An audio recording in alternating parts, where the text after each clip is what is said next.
Are we live? I think we're live. All right, Coach Javi.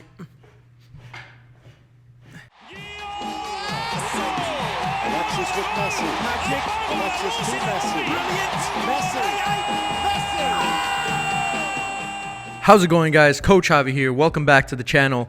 This is podcast episode number 2, and today we're going to be talking about how you can get recruited to play in college. This is going to be in a podcast style format, so if I mess up, I'm sorry, and if it's a little bit longer than usual, I apologize for that as well. But just bear with me because there's a lot of important information that I want to get to you guys, and I don't want to miss anything. So I got my notebook here with all my notes, got my coffee.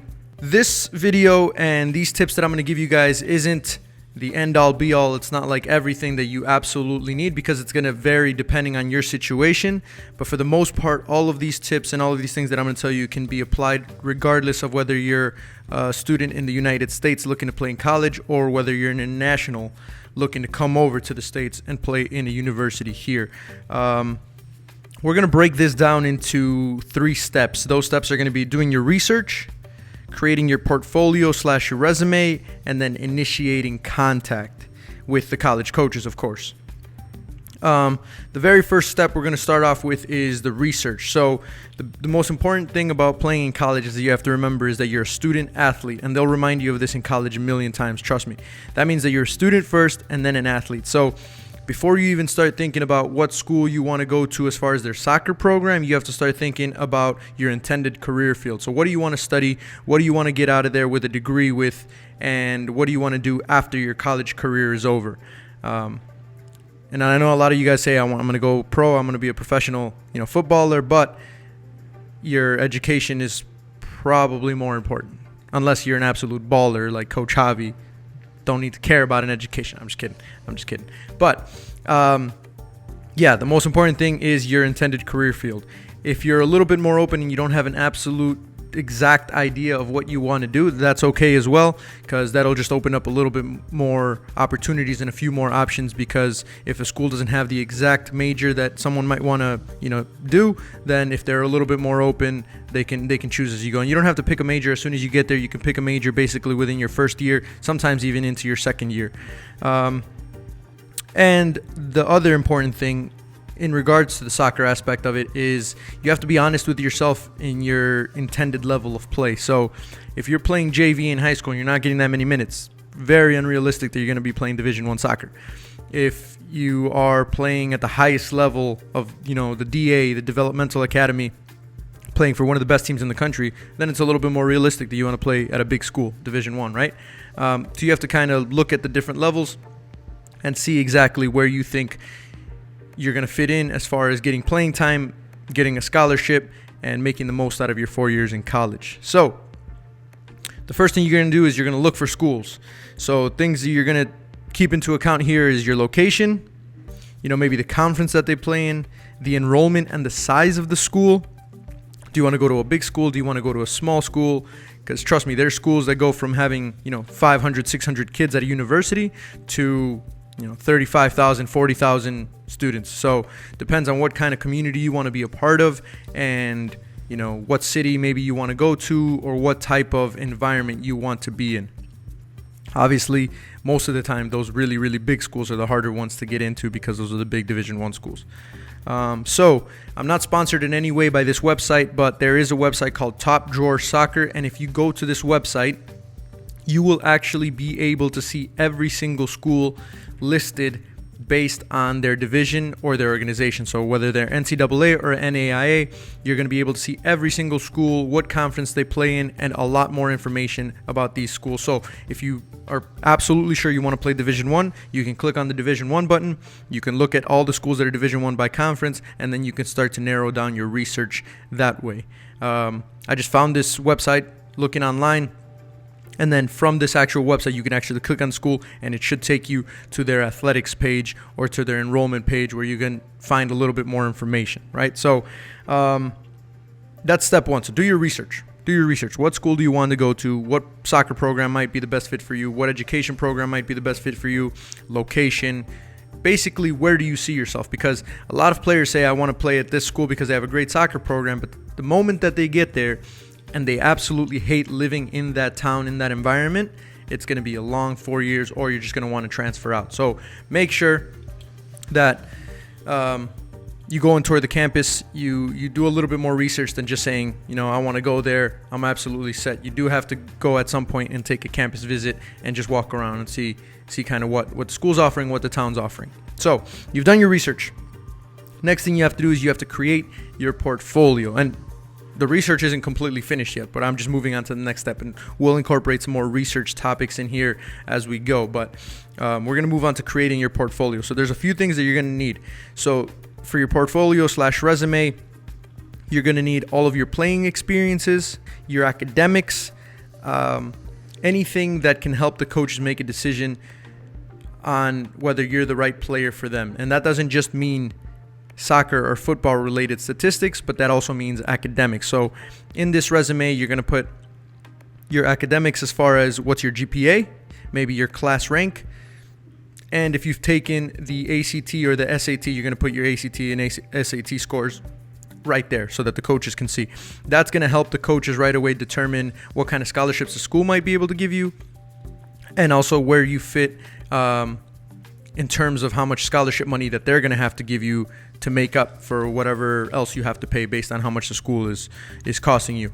After you put your academics, you do want to put your playing history. And by your playing history, I'm talking anything that's important. So it's probably not a good idea to put, AYSO or, rec league soccer when you were 8 years old, but some of the more important things. So if you played for the DA, right, the Developmental Academy, put that in there.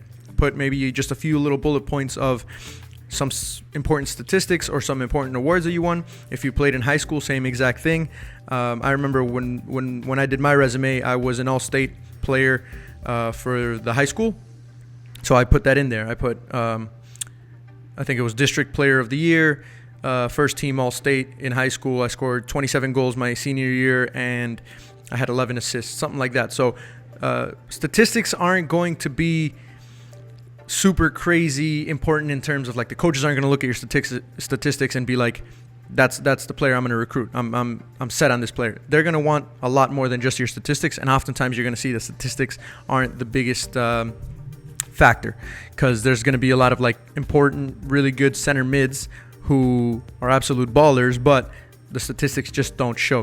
For example, I'm sure N'Golo Kante has some pretty average to decent statistics if it comes to, like, assists and goals, but without him, the team's not the same, right? So don't worry if you don't have as many amazing statistics as other people, but do put all of that playing experience in there. Along with your playing experiences, you're going to need to put references. I like to put these in the resume at the bottom. So your coaches, or anybody who can vouch for you and who can speak good things about you, because oftentimes these college coaches are going to make direct phone calls or emails to your coaches, especially at these really good teams that you play for, and they're going to ask about you, whether you're a good player, whether you're a game changer, and whether they should recruit you. So make sure that you put the coaches who are going to vouch for you, and it's also going to give you a little bit more credibility, because obviously you're going to be telling the coaches that you're the best player ever and you should really be recruited to play in their program. But if they hear it from more experienced professionals like your coaches, it's going to make a lot more sense. So make sure you put all of the references, and don't forget to tell your coaches that you're listing them as references so that they have a heads up. So if in case a coach does call, they know to speak good about you or to lie about you a little bit, right? The next thing that you're going to put in your portfolio, so in your resume, you have your playing experiences, your academics, some references, and maybe any other important things, maybe some community service or any other things that you think would fit well. You're also going to put a link to your highlight video. Make sure you have a highlight video ready. A lot of people ask me, this is the number one question: Coach Javi, what if I don't have a highlight video? Go and make one. Just because the coaches will never take your word for it.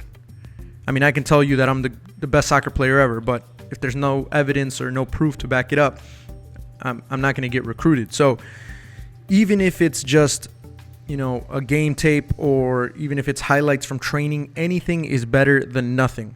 We've had players send us just training footage, and just from the training footage, that gets us thinking, okay, maybe we want to see a little bit more, right? So make sure that you have some sort of highlight tape. Get a family member, get a friend, get a little brother, get a little sister, whatever, to just grab a camera, put it on a tripod, put it on the bleachers, and just record every single game. And then from there, it's very simple. Find a nice, easy editing software like iMovie, Final Cut Pro, and just chop up some of the clips. Put the best clips in there, make the highlight video. You can make it as long as you want or as short as you want. Just make sure that it's only your very, very best plays. So don't think that just because it's short, because you might not have any more clips, that it's too short and you might need to put some more stuff in there. Only show your best, because even if there's one bad play or one play that we're like, that's going to be maybe the determining factor in whether we say, well, if he put that in his highlight video or she put that in her highlight video, that means there wasn't really that many more good clips. So only put the very, very best so you can leave the best impression on these coaches. What else? All right. You got a highlight video. Also, if you possibly can, have 2 or 3 game tapes of an entire game just ready, because coaches, once they see your highlight video, if they're interested from that and they want to see more, they might ask for you to send them an entire game tape. So Gashami, you guys know Gashami from the channel if you guys are OGs. Gashami will look at your highlight video. If he's interested, he will email you back and tell you, send me an entire game's footage, so he can analyze every single play, every single decision you made in one game, and that'll give him a better picture of who you are as a soccer player. Because oftentimes, obviously, in a highlight video, you're just going to put all your best, your best performances, your best skills. But if there's only 2 of those good skills and then the rest of your performance during a game is terrible, then that's gonna tell us that you're not a very good soccer player. So make sure you put an entire game's tape. Well, you don't have to put an entire game's tape. Make sure you just have it handy and have it ready in case you're asked for it after your initial highlight video. The last thing that you want to do is you're going to create a unique cover letter / email to every single coach. And that's going to lead us into the next point, which is initiating contact. So you've done your research on the school. You found out where you want to go or what schools. You've narrowed it down to a list, right? You've thought about your major, your education, what degree you want to come out of that school with in 4 years. You've done some research on the town as well. Make sure you do some research on the town to see kind of what there is around. What if there's a shopping mall, if there's some grocery stores down the street, something like that. Something that's gonna show you that living there is gonna be okay, that you're gonna be all right. And then you've created your portfolio, right? You got your resume with all of your academics, all of your playing history, your references of your coaches that are going to vouch for you or lie for you. Now we're going to initiate contact with an email. So in order to initiate contact, people think that the coaches are going to reach out to them. I always thought when I was in high school that I was such a good player that coaches were just going to be at my doorstep knocking in. Not a single coach reached out to me. Even if I was first team All-State in high school, I scored 27 goals, 11 assists, had all of these amazing stats. Not a single coach came up to me just because I didn't do my research. I didn't reach out to these coaches and I didn't advertise myself. You have to think about it this way. You are a product. You have to sell yourself to these coaches, right? You have to convince them that you're the best product that they can buy for their program. That's the bottom line right there. These coaches want their program to be the best program in the country, so they're only going to get the very, very best players. So you have to convince these coaches that you are one of the best players. And when you initiate contact, your first impression is going to be the most important, because some coaches will read through the emails. If they're not impressed, they won't even email you back.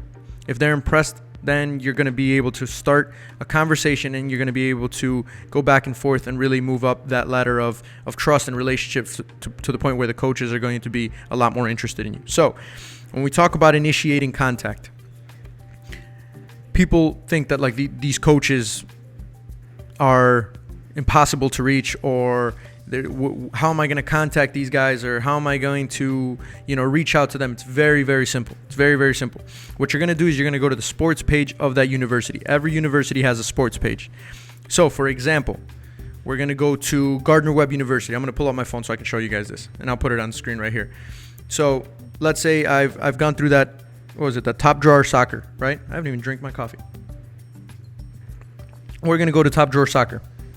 And when you go to Top Drawer Soccer, we're going to go to college, men's, Division 1, and we're going to go to colleges because Gardner-Webb is a Division 1 university.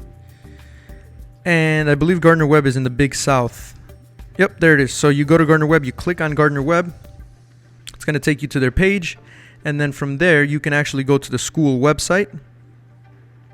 And if it takes me to the school website, it's going to take me to their athletics page. Boom. Exactly where I want it to go. Every school has a athletics page. So if you already know the school, just Google it and then put athletics after it, and it should take you to their athletics page. We're going to go to the menu, we're going to go to the teams, and we're going to go to men's soccer. All right, once you go into the main page of that sport on their athletics page, you should be able to see a tab that's going to give you more options. So it's going to be, the roster, the coaches, the schedule, the stats, news, additional links, photos, all of the extra stuff. You're going to go to the coaches, and where the coaches are listed, it's also going to have their contact information. Boom, right there. You already got yourself in to talking to these coaches. So, for example, Gardner-Webb men's soccer coaching staff. We got Tony Setzer as the head coach, Bradley Morrison as the assistant coach. He's no longer there. They haven't updated the website. Dennis Puckrin, soccer operations, and Ali Al-Gashami, who is another assistant on the staff, right? So what you're going to do now, let me look at my notes, is you're going to do, this is where I talked about where we go back to doing a little bit more research. You're going to go do research specifically on the program of that university. So, for example, simple, I'm going to start with Tony Setzer. I'm just going to go to Tony Setzer's page. I'm going to read his bio, and I'm going to take as much information as I can from his bio. I know Tony very closely. He's a great guy. He's been coaching there since the beginning of time, honestly. So I know that he's got decades of experience. So I might use that in my initial contact with Tony Setzer. And then I'm going to go to the other assistant coaches, right? It's a lot of research, but you guys are going to have to do it if you really want to make an impression. And I'm going to look at some information on Gashami, right? And then I'm going to, look at their other assistants. For example, Bradley Morrison, right? I'm looking at the page that's still listed here. He was a former Gardner-Webb, text message. He was a former Gardner-Webb student athlete. He's also coached at Brevard College. He was there on the team when they won the conference championship a few years ago, right? So all of this information is going to help you create your initial email. Let's see here. What you also want to do is you want to go to their roster page, and in their roster page, you're going to look at every single player that they have.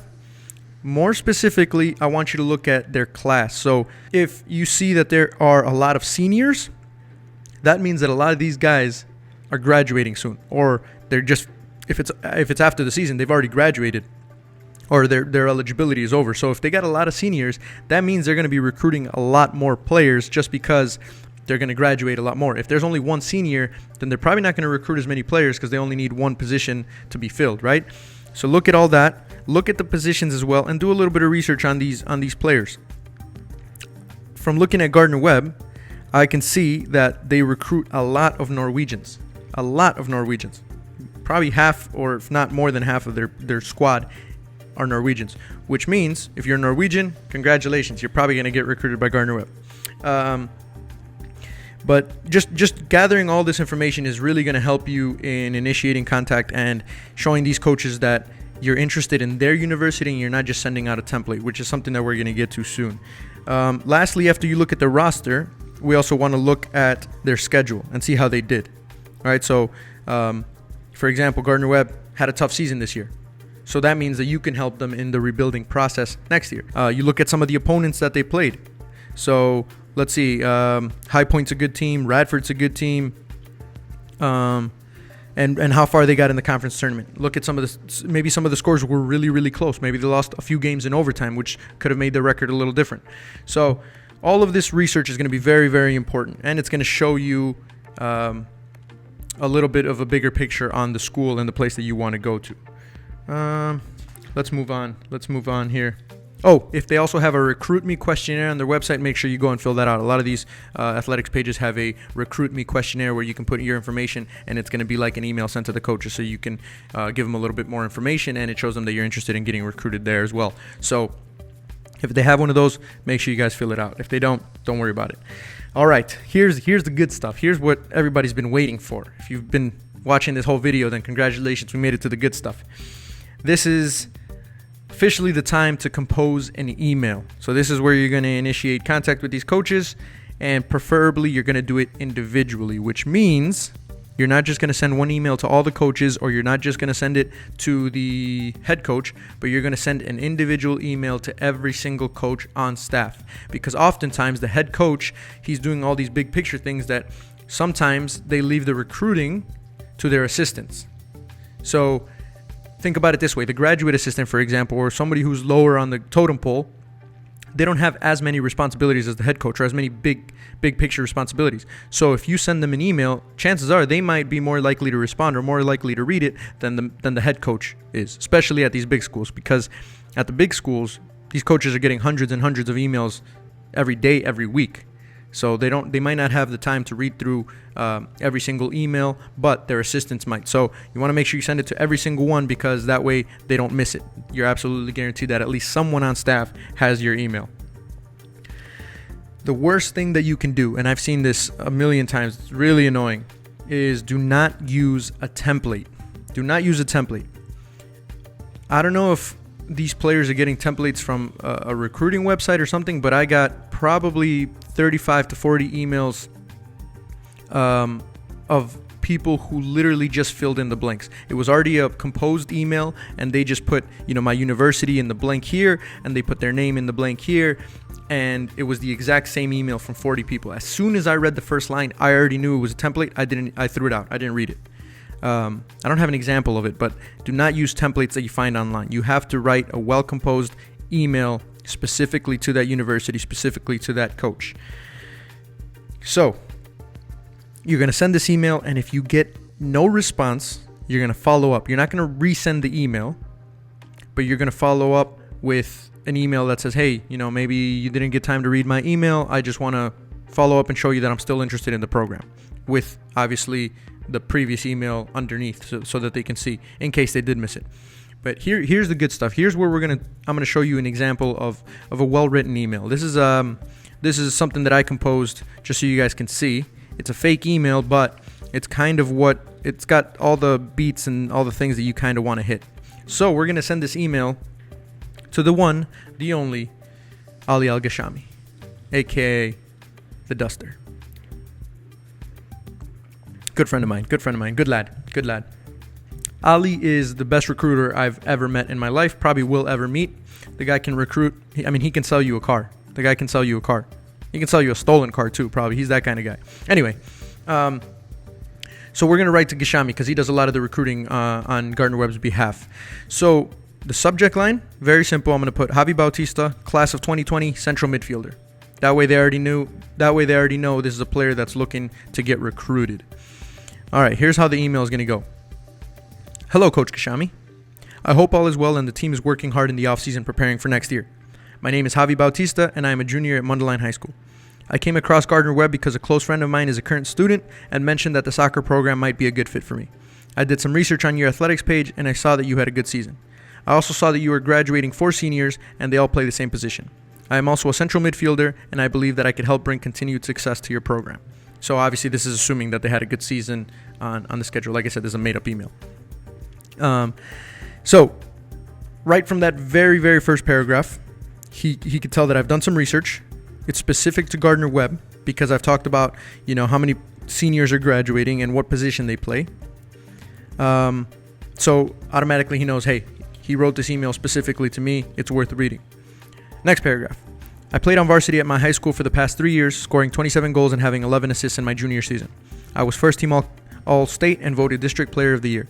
I currently have a 3.75 GPA and I got a 25 on my ACT. My biggest strengths are creating plays, clinical finishing, and I am also very fast. Clinical finishing as backed up by the fact that I scored 27 goals in one season, right? Evidence is important. I believe that I have the ability to play Division I soccer, and I have always been interested in going south for my college education. Gardner Webb is in North Carolina, which is in the south, so they know you're talking about Gardner Webb. I know Gardner Webb offers a degree in physical education, which is what I intend to pursue, and that the enrollment is about 4,000 students. I've always wanted to go to a smaller school and feel like part of the community. Boom. A little bit more research, right? I know that they offer a physical education degree, which is what I'm interested in. Student athlete. Student comes first. The enrollment is about 4,000 people. It's a small community-based college, so you're going to feel like part of the community. Looking at the soccer program, I also wanted to learn under an experienced and passionate coaching staff. I read Coach Setzer's bio, and I feel his decades of experience will definitely help me develop as a soccer player. With Coach Morrison's past experience as a head coach and your professional career in Norway, I feel like this will be a perfect fit for my goals to graduate with a degree and chase a professional playing career afterwards. So, right away you can see, I did my research on Tony Setzer, decades of experience. I know that Bradley's been a head coach at a different university previously, so he's got a lot of good experience there. And I know that Gashami played professionally in Norway. I'm not sure if it says that in his bio, but either way, I know that. So if you do know something like that, then boom, put it in. I've done my research on all three coaches. I have included a link to my highlight video so you can see some of my best plays from my past 3 seasons. If you're interested, I can send a full game tape or 2. Attached is also my resume so you can see my entire playing experience. I have also included references so you can talk directly to my coaches, all of which have coached players who are currently in the professional ranks and in top colleges nationwide. So if my coaches did coach other really good players and I'm giving them as a reference, then that means that they're going to vouch for me, which means that I have to be, thought of in that coach's mind as one of those players that maybe they previously coached that went on to do big things, right? So that's important as well. Lastly, I have included a copy of my game schedule for this season. If you can make any of the games, I would like to have you come out and watch me play. That's something I forgot to mention. If you have a game schedule, if you're playing club or if you're playing high school, whatever, send them the schedule, especially if you're close to the university, because that way they can go out and personally watch you play if they have some time. I appreciate your time and I hope to speak to you soon. Feel free to contact me anytime and we can talk about the possibilities of my recruitment. I would also enjoy taking a tour of the campus and meeting you in person. Go Runnin' Bulldogs. So even that little Runnin' Bulldogs right there, they know I know what the mascot is. If you notice from that email, not once did I talk about getting a scholarship. I did not say I needed a scholarship. If you come out straight from the initial email and say I want a scholarship or I need a scholarship, coaches are going to be reading that email and they're going to be saying, who are you, mate? Who are you to be asking for scholarship? Like, you don't go up to someone and ask them for money, right? You have to build a relationship of trust. So from the first few emails, you just talk about yourself, the program, what you want, and then eventually, then you're going to get into those conversations of scholarship. When the coach is interested, when the coach knows that they want you as part of their program, that's when you can, start having those conversations. But do not lead with I need a scholarship or I need money or, anything like that. And then I put a link to my highlight video. I put my coaching resume, my playing resume, right? And then I put my game schedule. And then at the bottom of the email, I just put my name, my phone number, and my email. And you are well on your way to getting recruited. You have initiated contact with these coaches. You have sent your very first email. Now you're going to repeat that process for all the other schools that you're interested in. The more emails you send, the more schools that you contact, the higher chance that you're going to get some sort of a response back, and in turn, the higher chance that you have of getting recruited. So, a few other things to keep in mind. Make sure that you have that game footage readily available. You also immediately fill out any forms or applications that they send you. A lot of times they're going to ask you to go into the NCAA and get registered with the clearinghouse, fill out some health forms, any sort of forms that they ask you to send back to them. Make sure you get those completed and filled out as fast as possible, because it just shows what kind of person you are. And there's always 1 or 2 players coming back from the summer who do not have their forms ready, and it just becomes a nightmare for the coaches. So anything that they ask you, make sure you get it to them as fast as you possibly can. That's basically it. If you guys have any topics or any suggestions for the next podcast or the next video, make sure you guys leave those down below. I hope that you guys found this video, I know it was long, but I hope you found it helpful, and I hope that you got something out of it. And like I said, this process works for internationals or players here in the United States. The process of getting recruited later on might differ a little bit, but at least this way you have some understanding and some tips of how to start that entire process. If you guys have anything else, make sure you guys leave it in the comments. If you guys like this video, make sure you hit that like button. And if you have not subscribed yet, go ahead and hit that subscribe button, because Coach Javi is getting close to 100,000 subscribers. So I'm going to do something big for that milestone. Not sure yet. Maybe a day in the life video, because I know you guys like that. But yeah, that's basically it for this one. Hope you guys liked it. Until next time, and adios, muchachos. Sorry about this.